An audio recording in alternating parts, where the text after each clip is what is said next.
Voilà, bonjour à tous. Aujourd'hui, j'aimerais partager quelques pensées pour désamorcer les conflits. Un exemple de désamorçage réussi de conflits se trouve dans Acte 11, entre Pierre, qui revient de chez Corneille, et les frères de Jérusalem qui vont l'accueillir avec des reproches. Alors, vous pourrez lire tout ce passage, du verset 1er au verset 18, pour avoir tout le contexte. Nous, on va que survoler ces quelques versets pour gagner du temps. Pour commencer, on va regarder les 3 premiers versets, et nous lisons: les apôtres et les frères qui étaient dans la Judée apprirent que les païens avaient reçu la parole de Dieu. Et lorsque Pierre fut monté à Jérusalem, les fidèles circoncis lui adressèrent des reproches en disant: tu es entré chez des incirconcis et tu as mangé avec eux. Voilà, ce que l'on peut souligner dans ces versets, ce qui va aider à désamorcer le conflit, c'est que les reproches ont été clairement exprimés. Et tout comme lorsqu'on a un problème de mathématiques à résoudre, c'est mieux que l'énoncé soit clair. Par exemple, j'achète une pizza, je la coupe en 8 parts, j'en mange 3 parts, combien il en reste? Bon, c'est facile, il en reste un certain nombre, il en reste 5 parts. Malheureusement, en ce qui concerne les problèmes d'église et les problèmes relationnels en général, l'énoncé n'est pas toujours très clair. Parfois, ça ressemble à: j'ai acheté une pizza, tu en as pris 3 parts, sans rien donner en retour, alors que tu m'as dit que tu en paierais la moitié. Bien si, c'est évident, quand on achète une pizza pour 2, on fait moite-moite pour manger, on fait moite-moite pour payer. Tu sais combien je gagne par mois, par rapport à toi, et puis je t'ai avancé il y a 6 mois 30,85 €, tu m'as remboursé à peine un tiers de cette dette, je t'ai amené faire des courses à Valence, avec ma voiture qui risque de ne pas passer le contrôle technique. Tu sais que je ne suis pas rassuré de faire la route avec. Si, je te l'ai dit, mais tu ne m'as pas écouté, tu ne m'écoutes jamais. Moi qui avais prévu ce jour-là un temps off pour moi parce qu'au travail je suis sous pression, mais tout le monde s'en fiche et toi le premier. Au lieu de ça, j'ai dû faire des courses un samedi après-midi dans la jungle valentinoise. Oui, tu m'as dit que tu allais gérer. Tu parles pour me ressortir à chaque occasion que je ne peux pas compter sur toi. Si, tu le fais à chaque fois qu'on est invité chez tes potes. Non, pas une seule fois, ce n'est pas vrai. Qu'est-ce que tu es de mauvaise foi, alors que tu aurais très bien pu faire tes courses par Internet quand tu vois le prix du carburant, et ne parlons même pas des péages, ce qui sous-entend qu'il faudrait en parler. Tu ne m'as même pas invité au resto pour mon anniversaire. Non, le McDo, c'est pas un vrai resto, mais tu ne comprends pas, c'est pas parce que je dis que je veux rien de particulier que ça veut dire que je veux rien de particulier. Ça veut dire étonne-moi, fais-moi rêver. Oui, j'ai conscience que ce monologue est vraiment très long. Enfin, un peu comme les disputes. Allez, courage, c'est presque fini. Non, c'est pas ton argent que je veux. J'aimerais juste que tu exprimes de la reconnaissance à la hauteur des services rendus. Quoi, le cadeau que tu m'as fait? Tu crois que c'est ça que j'attends de toi? Non, j'attends que tu me comprennes, mais ça n'arrivera jamais. Tu es vraiment qu'un égoïste. Tu n'as pas de parole, tu ne changeras jamais. Voilà, toute ressemblance avec des personnes existant ou ayant existé serait purement fortuite. Vous avez pu remarquer que dans ce long monologue, là, le problème est plus dur à résoudre car l'énoncé n'est pas vraiment clair. C'est un mélange de dettes, de reconnaissance espérée, lesquelles on ne sait pas trop, vu que ça reste très flou, plus un bon nombre de frustrations. Et parfois, on cherche à être très spirituel en n'exprimant pas clairement ce qu'on a reproché ou ce qu'on attend des autres.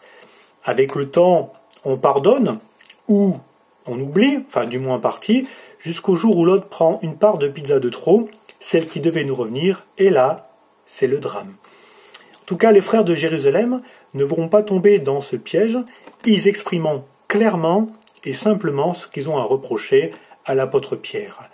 Alors, c'est vrai, ça aurait été mieux que Pierre soit reçu avec des éloges, avec la pleine approbation des membres de l'Église. Je veux dire, il revient d'une mission d'évangélisation qui a bien fonctionné. Toute la famille de Corneille a été baptisée, remplie du Saint-Esprit. Ça a été une bonne mission d'évangélisation.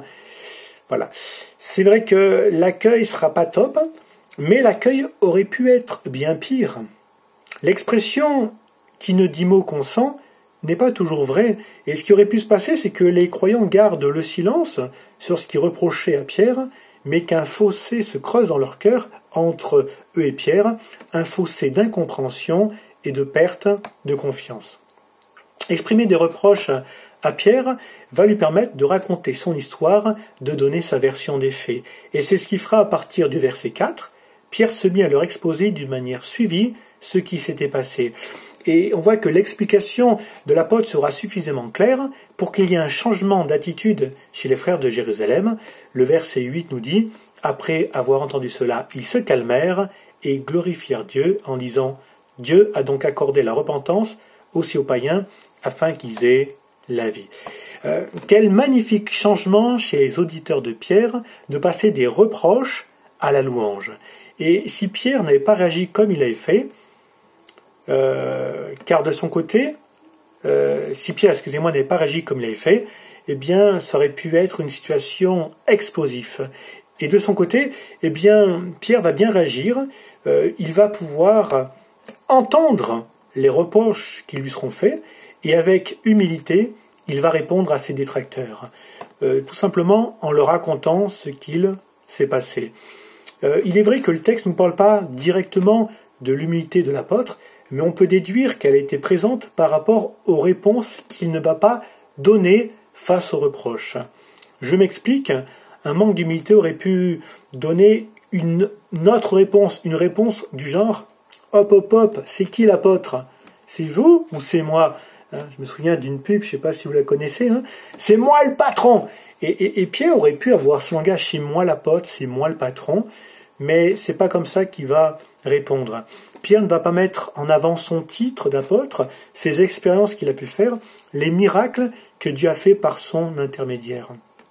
J'ouvre une parenthèse, être dans son bon droit, comme Pierre allant chez Corneille, conduit par Dieu, n'excuse pas une attitude arrogante après un service réussi pour Dieu. Je ferme la parenthèse. Pierre ne va pas non plus leur tourner le dos en disant « bien restez dans votre misère spirituelle ».